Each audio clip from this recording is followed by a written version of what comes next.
I'm Mike Cornette, and it's All Night Jazz here on WUSF 89.7. And joining me now on Zoom, singer Whitney James, who used to be an announcer right here on our radio station. And now she's out pursuing her master's at the University of North Texas, just outside of Dallas. And she's going to be chatting with us today about a show that she put together just shortly before she left.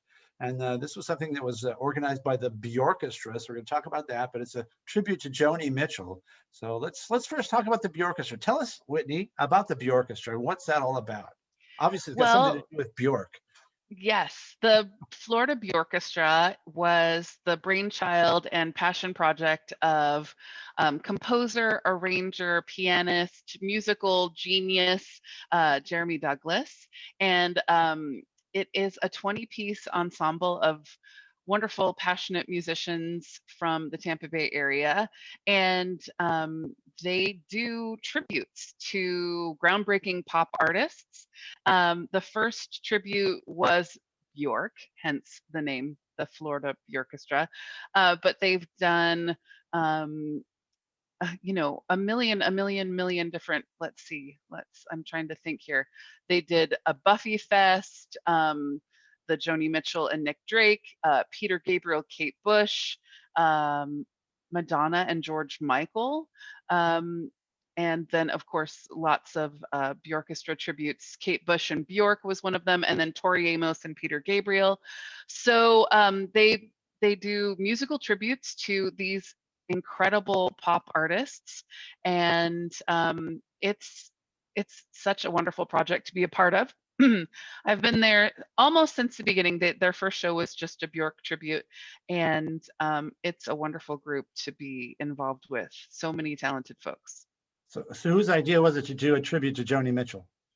That was Jeremy Douglas's brainchild. He's sort of the one that, because he's the director of the Bjorkestra, he puts together all of the ideas and all of the musicians, and works with other musicians in the group to do the scoring and all of that kind of thing. So he puts the pairings together. So the tributes that I've been a part of, I've sung the role of Kate Bush twice, Tori Amos once, and then Joni Mitchell, who's one of my absolute favorites. So he's the one that is the mad scientist, if you will. So Joni had a big impact on pop music starting in the late 60s, Laurel Canyon, and then beyond, and the folk music scene, and eventually kind of rolled into jazz. And this show's kind of based mostly on the 70s sound of Joni Mitchell. How did you first hear about Joni Mitchell? You talk about this in the show a little bit, but tell us, for our listening audience here, how you first heard Joni Mitchell and what that meant to you. Well, my family, my parents had a ton of music around when I was little, and so that was how I started falling in love with music. But I believe I heard about Joni Mitchell through my love of Rickie Lee Jones, and they're both incredibly strong vocalists who write their own music, and then Joni also had Joni did a record with okay, I'm having a blank out. So I started taking voice lessons, jazz singing voice lessons, with a teacher in, I grew up in Northern California. And one of the first songs he had me learn or audibly transcribe was Joni Mitchell's Dry Cleaner from Des Moines. From the Mingus album. I'm sorry, from the Mingus. That's it. I wanted album. to say Monk, but I knew it wasn't, but I haven't had enough coffee today. So it was the Dry Cleaner from Des Moines was one of the first songs that I learned and transcribed. And that was really my entry into loving and getting to know Joni Mitchell. And she is just a musical genius. I just love her. Well, she got involved in jazz kind of in the middle of the 70s. They were kind of expanding her whole thing harmonically, and was working with people like Jaco Pastorius and Wayne Shorter from Weather Report and Charles Mingus. I had a quick question to ask you then. And the Brecker brothers the are Brecker on that brothers, record the LA too. Express, right, all that. Yeah. So do you think Charles Mingus influenced her, or do you think she influenced Charles Mingus?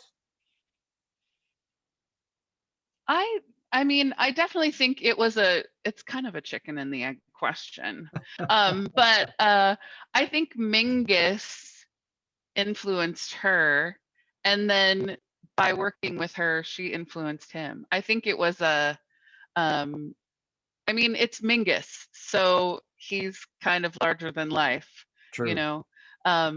So I think that was probably the germination went that way. Mingus first, then Joni, and then Joni influencing Mingus. But they did a lot of stuff together right before the end of his life. That was his last recording, actually, That's it. 1979. Yeah, exactly. Tell us about Joni, the lyricist. What do her lyrics mean to you? Oh my gosh. Well, I think writing lyrics is certainly an art, and Joni is so masterful in that. And I always think I connect singing and painting together, like painting sort of the song into focus. And Joni is a painter. And so I wonder if that, like, she's such an incredible storyteller with her lyrical content. And she's so deep. Um, it's really fascinating to, you know, I have memorized so many of Joni's songs, but then taking the time with this show to go back and really dig and learn and express and dig into some of the meanings was an education, absolutely. So she's just masterful in that way. And every song on every album is like gold. I mean, really, there's just so much good stuff in there. So I imagine this show had a rather special significance for you as well, because I think this was the last show you performed in Tampa Bay before you moved to Texas. Am I right on that? You are correct. So Yes, what was I going believe through the your show. mind when you did this show?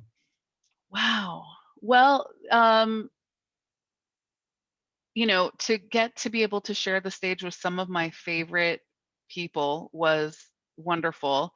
And to go back to something that was kind of some of my roots, you know, certainly Sarah Vaughan was like my biggest jazz influence, but Joni and Ricky are right there alongside of Sarah for me in my favorites. So to be able to go back to singing songs that have been with me since I started singing jazz, which is over 30 something years ago, that was really special to share the stage with some of my like dearest musical compadres and stuff. And it was a great way to sort of sail out of town on the like fumes of that show On the was really fumes, really okay. nice. Yeah, you know, like the show happened, it was this big like and then to be able to like sail away riding the wave of the joy and the music that we you know paid homage to was nice. So you've been gone for over a year now. How is Texas treating you? Texas is great. School is fantastic. I love it so much. I kind of don't ever want to leave. Not Texas. I mean, I like Texas, but of course, I miss Tampa Bay, and I miss my musical friends and my musical family and my WUSF family too. But school is fantastic. I'm learning so much, and just getting to be around this environment of just constant learning and improvement and practice, and it's a great like germination period. So is there one specific thing of all the things that you've learned in a year, what's the one thing that's been the most impactful? Oh my goodness. Working a lot on improvisation. That's been great, like scatting improvisation.